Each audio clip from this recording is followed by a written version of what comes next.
Unya, gidala si Jesus sa Espiritu Santo ngadto sa dapit nga awaaw aron tintalon sa yawa. Didto nagpuasa si Jesus sulod sa 40 ka adlaw ug 40 ka gabii ug unya gigutom siya. Ug miduol kaniya ang yawa nga nag-ingon, Anak ka man kaha sa Diyos. Himuang paan kining mga bato. mitubag si Jesus.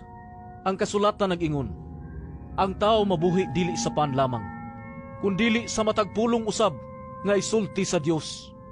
Unya, gidala si Jesus sa yawa ngadto sa Jerusalem, ang balaang syudad. Ug gipatindog siya sa kinatas ang bahin sa templo ug giingnan. Anak ka man kaha sa Diyos.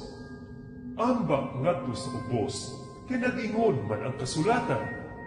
Ang Diyos magsugo sa iyang mga anghel pagbantay kanimo.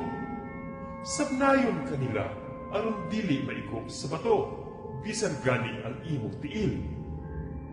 Si Jesus mitubag, Apan nag-ingon usab ang kasulatan, ayaw tintala ang Ginoo nga imong Dios. unya gidala si Jesus sa yawa ngadto sa usa ka habog kaayong bukid ug gipakita kaniya ang tanang gingharian sa kalibutan ug ang ilang kaanindot. Ang yawa miingon, Ihatag ko kanimo kining tanan. Kung muluhod ka ug musimba ka nako. mitubag si Jesus, Pahawa Satanas.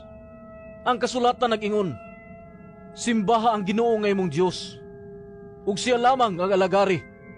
busa ang yawa mibiya kaniya ug unya nangabot ang mga anghel ug miatiman kaniya.